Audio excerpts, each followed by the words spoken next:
Hi everyone, welcome to day one of Mrs. Lamprin's reading group. This is day one for the second or the third set of remote learning packets, second set with videos.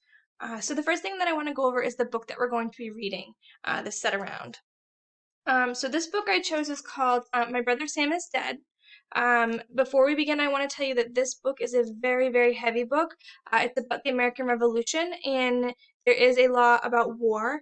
It's a little bit hard because in class we're supposed to cover some of the material with open court and with social studies. But unfortunately, with coronavirus, there's only so much that we can do without overwhelming everybody. So we're going to start with this. We're not going to begin reading until next week. And that is because we have some other things that we're going to have you read and kind of get that background knowledge on the American Revolution going. Because the book jumps right in, and if you don't have any knowledge of it, which we haven't really gone over, it'll make it really hard to understand what's going on in the book. I think you're going to like the book. I think it's going to be challenging, but my old students really liked it, and this was the book that at the end of the year when I asked them what book they liked the best, that was one of the books, even though it's a little sad and stuff. The next piece that I want to go over is about the coronavirus packet when you get it. We've been asked to continue on teaching the grammar skills. So to start us off, I made the first 2 weeks review. So you're going to have a set of a packet that looks like this, and this is called the grammar notes. This is not the sheet that needs to be turned in. This is the sheet that you're going to take notes on. And so for the first 2 weeks, it's review. So you're going to see that this looks very similar to what we did in class. It's the exact same thing. Okay. So today's lesson is going to be on compound subjects, and the back side's compound predicates. There's nothing for you to write on this unless you want to do what we did, which was when we did the compound subjects, we circled the subjects in it, and then we did the predicates on the other side. We underlined it just as a visual of how many subjects and how many predicates they are. And then the part that you do need to send me a photo of is the sheet front and back. So we already did these in class, but it's been over a month, so I chose to do a review instead of trying to jump right back in because I feel like that's too much. So for these ones, you are going to complete it to the best of your ability, take a photo of it, and then post it on the Google Classroom assignment page. So when it says like day one, you're just going to take a picture and attach it. And I'm going to try to make a video of how to do that. Okay? So that's for the grammar. The next thing that I think is important to go over is the vocabulary. So the vocabulary for My Brother Sam is Dead, there's a lot of it, and a lot of it has to do with not having the background knowledge. So I can't emphasize enough to practice those words. They are hard, but they will help you comprehend what's going on. And the videos and stuff that we're posting to go with social studies, like today, there's the video that you're going to watch is like 45 minutes. I think we watched a little bit at the beginning of the year, but it really covers from Jamestown colonies, which is kind of where we left off, to what started the American Revolution, and to where the last part of this video is where the book starts. The book starts with the Battle of Lexington and Concord. So it's just really important that you focus on those vocabulary words and really get them going.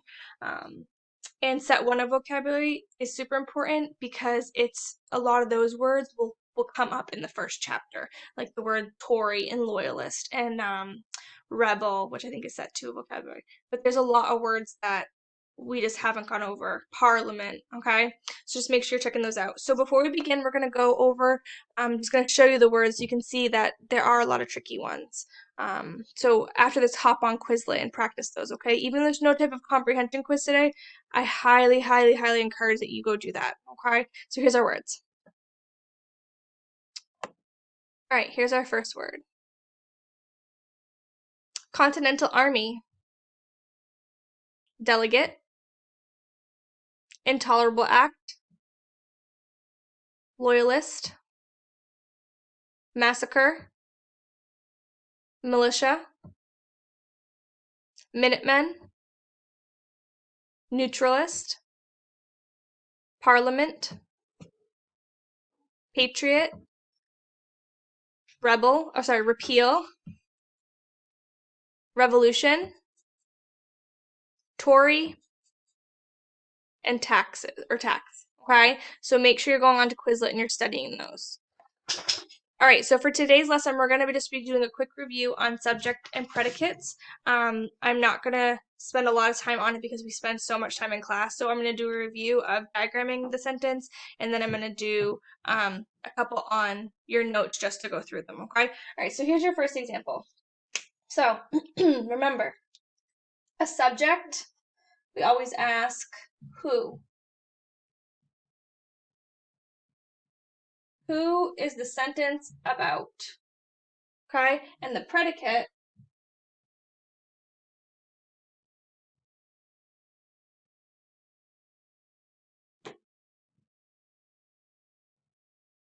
you ask what? What are they doing?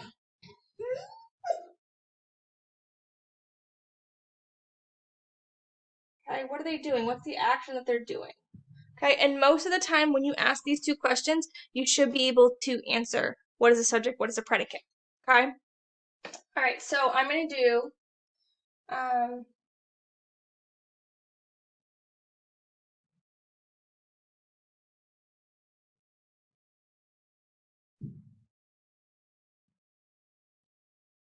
so our sentence is the girl jumps. So in class, remember I always told you to separate your subject and your predicate. So the first thing we do when we're diagramming our sentence, right? And this is a great strategy to help you for getting stuck, is to diagram your sentence. This is really a hot mess of a line. Okay, so the first thing we start by is we say, what's our subject? Well, the subject is, who's it about? It's about a girl. So our subject goes here, girl, right?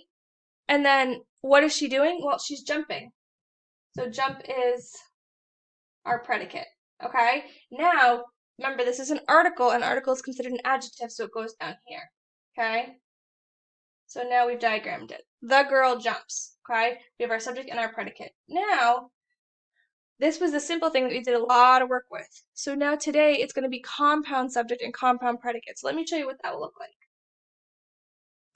So instead of there being one subject or one person, I may say Joey and Tasha.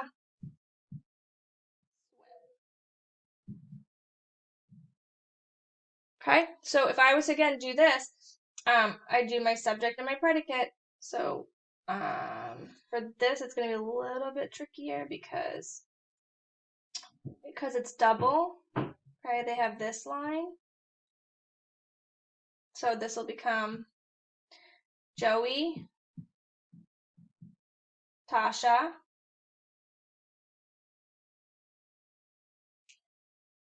and this word is what? It's a conjunction. Remember we used the word fanboys to do that? So the and will go here because it's connected the two, right? And, so Joey and Tasha, what do? They swim. Okay? So on your notes, they have you doing how many subjects? 2. So it'd be subject plus how many predicates? 1. So that's the formula piece, okay? You do not have to do this for all. This is just my example to help you understand your subject predicate, okay? All right. Let's do another one. So if I gave you, one of the other examples is Tori, Jen,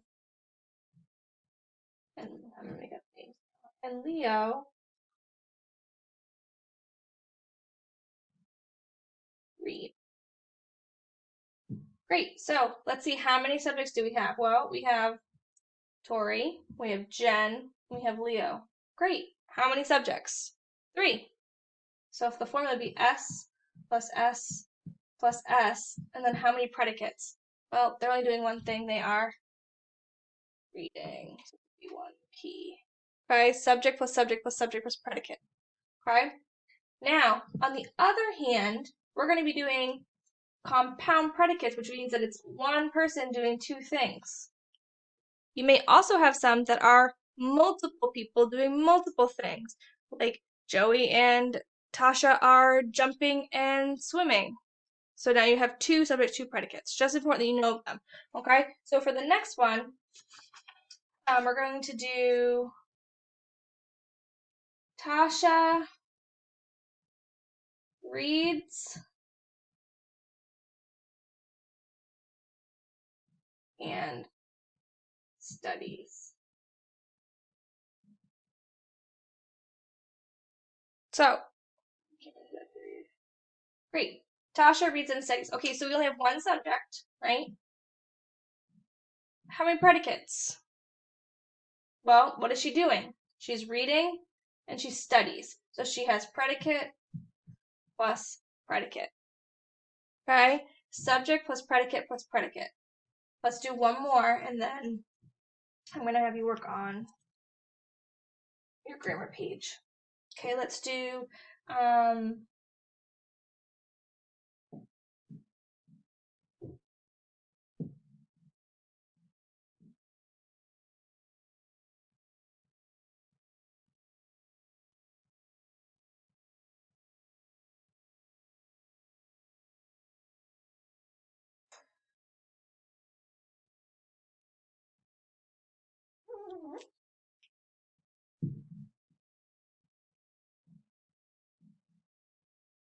okay, so this sentence says Corey and Tasha play, oh my gosh, I cannot spell today, guys. Music. So, Corey and Tasha play music and jump rope. So, first of all, we're going to ask, who is the sentence about? Okay, it's about Corey. It's about Tasha. Okay, what are they doing? They're playing music. We play, but it's play music, and they jump rope. Okay, so this would be subject plus predicate plus predicate. So that's that. I'm going to give you one more example because I just remember there's some tricky ones on the backside that kind of tricked you up when we did this in class. This is going to go back to the beginning part of this, and that is we can't just say that every single person that's in the sentence is the subject, right? Because they could be listing a lot of people, but the big question is, who is it about and what are they doing? If you can say who and you can list all the people, great. But if those people don't tie to what they're doing, the action of the sentence, then it's not the answer. Okay? And the example they had on there was about some kids and doing homework. Okay? So I'm gonna actually I have it right here. I'm just gonna help you with it. So it says, see if I can find it.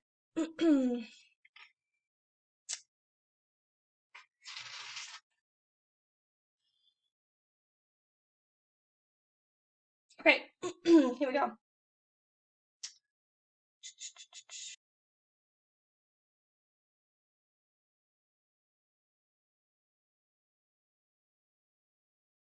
All right, so this one says,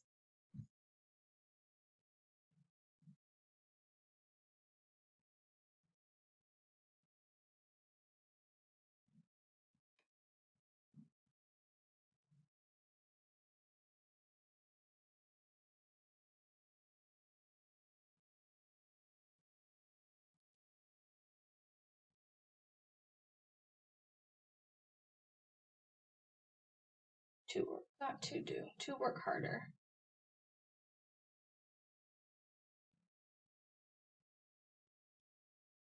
Okay. Okay, so first thing you're going to ask is who or what the sentence is about. So who is the sentence about? Okay, well, there's a couple people. We have my teacher, we have I, we have John, we have Jenny. Okay? But the action, what is the action? What is happening in this? To tell. Okay? So to tell, who's telling? Well, it's my teacher. So we teacher and I, and the action is tell. Well, who are we telling? We're telling John and Jenny. Okay? But the action is tell. So it should be subject plus one predicate. You're telling, these two people are telling someone to do something. Okay? And to work could be considered an action, but it doesn't say that's what they're, it doesn't say that John and Jenny worked harder. Because that would then be the action. We're telling them to work harder. So it's subject plus subject plus predicate. Okay, I'm going to double check my answer key just to make sure that that's correct. And I'll post it in a comment on the Google Classroom. Okay, if you have any questions on this, please reach out to me. Our live class will be this Friday from 8:30 to 9:30. We're going to be reviewing this and some other skills that you're going to be doing throughout the week, as well as talk about the American Revolution and the video that you watched today. Remember, the video today is 45 minutes. You do not have to watch it all today. Just make sure you have it watched by the time that we start SAM. Okay? It will help out with your social studies weekly reading to give you some background knowledge, but just do your best. All right. Well, I miss you all, and I hope that you're staying safe. All right. Bye.